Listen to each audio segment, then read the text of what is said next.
Kianna Underwood's death was avoidable. Nickelodeon should have helped. All that, alum Angelique Bates says Kianna Underwood's death was completely avoidable if her castmates or Nickelodeon had stepped in to help her out.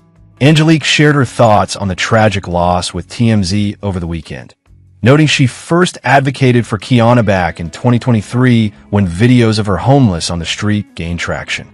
But she says her pleas for help mostly fell on deaf ears, and little was done for Kianna. The former child star theorizes part of the underwhelming response has to do with Kianna being a minority. It's all in the clip. She supported her theory by mentioning another homeless Nickelodeon star was immediately offered assistance when social media videos showing them on the streets went viral. Angelique didn't name any names, but it's no secret Hollywood jumped into action to get Ned's declassified alum Tyler Chase, who is white, assistance when people caught wind that he was struggling with homelessness and mental health issues in recent weeks. At the end of the day, Angelique says people involved in the All That franchise and Nickelodeon really dropped the ball, especially after Kianna made the network so much money. She argues that she, Kianna, and so many of her colleagues were done dirty by the network and hopes they support their child stars better nowadays. Kianna appeared on All That for its 10th and final season in 2005, while Angelique acted on the hit series from 1994 to 1996. TMZ reached out to Nickelodeon for comment. So far, no word back. Angelique also tells TMZ she was in touch with Kianna's father Anthony after she voiced her concerns for her in 2023, but the options they discussed to get the struggling star were not feasible. She says Kianna's family was strongly advocating for her, but simply could not do it all alone. We told you about Kianna's shocking death. She was hit by a car in Brooklyn, New York Friday morning and dragged 2 blocks. She died from her injuries. That on a happier note, Angelique remembers how warm Kianna was to her when they met in 2005, a time when she said she was having personal issues with Nickelodeon and she always appreciated her kindness. Overall, she says the industry chews child actors up and spits them out, and says they need all the guidance they can get so they don't become another statistic. The loss of Kianna Underwood. The intersection of Watkins Street and Pitkin Avenue in the Brownsville neighborhood of Brooklyn is a place defined by its pace. It is a transit hub, a residential artery, and on the morning of January 16, 2026, it became the final chapter of a story that began under the brightest lights of Hollywood. At approximately 6:50 a.m., as the first hints of winter dawn began to gray the New York sky, a 33-year-old woman stepped into the crosswalk. She was not a stranger to these streets. She was a daughter of this city. Her name was Kianna Underwood. The police report filed by the NYPD Highway District's Collision Investigation Squad paints a chilling picture of what happened next.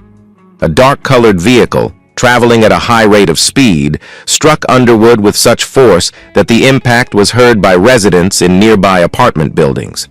The driver of that vehicle did not tap the brakes. They did not stop to see the life they had just altered forever. Instead, they accelerated, dragging the victim for nearly 2 blocks before fleeing into the labyrinth of Brooklyn's morning traffic. When paramedics arrived, there was nothing they could do. Kianna Underwood, a woman who had once been a symbol of joy for an entire generation of children, was pronounced dead on the cold asphalt of her home borough. The news broke slowly, then all at once.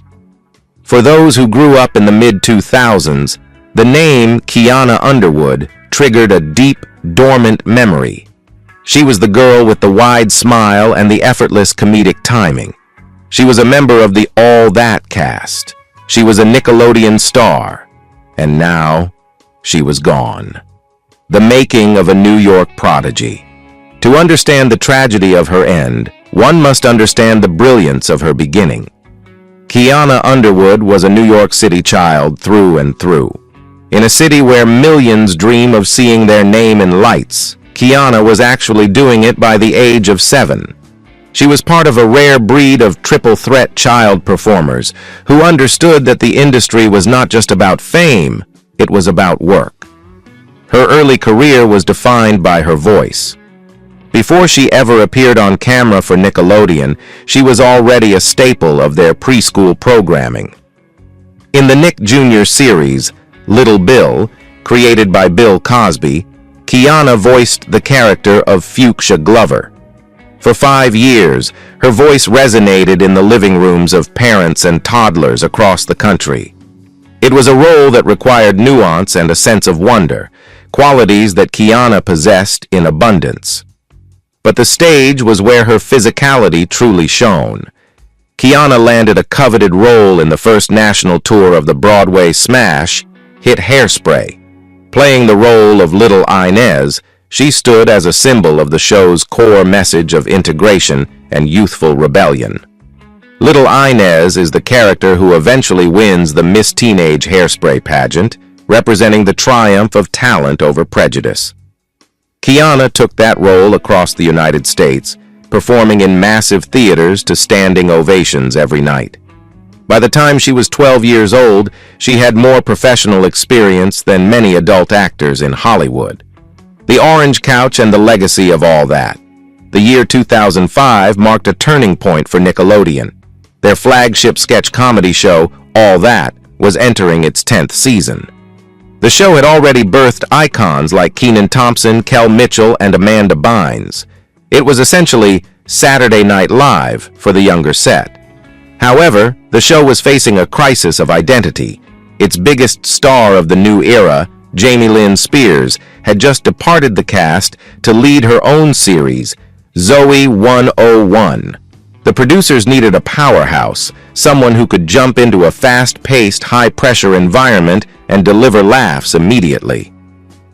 Kianna Underwood was the answer. Joining the cast for season 10, she stepped onto a stage that was already legendary. She wasn't just a face in the background. She was a lead performer. She appeared in sketches that featured the return of the show's founders, acting alongside Kenan and Kel during their guest appearances. Her energy was infectious. She had a way of leaning into a character, whether it was a bizarre suburbanite or a high-energy student, that made her stand out even among a cast of highly talented children. However, season 10 would be the final season of the original run. As the show wrapped, the All That era came to an end. For Kianna, this was a crossroads. Many of her castmates moved to Los Angeles permanently, hiring agents and managers to capitalize on their Nickelodeon fame. But Kianna did something that few child stars do. She stepped away. The silence of the last 20 years. For nearly 2 decades, Kianna Underwood lived a life of profound privacy. Unlike the child stars of today who maintain constant contact with fans through Instagram and TikTok, Kianna vanished from the public record. There were no more acting credits. No R.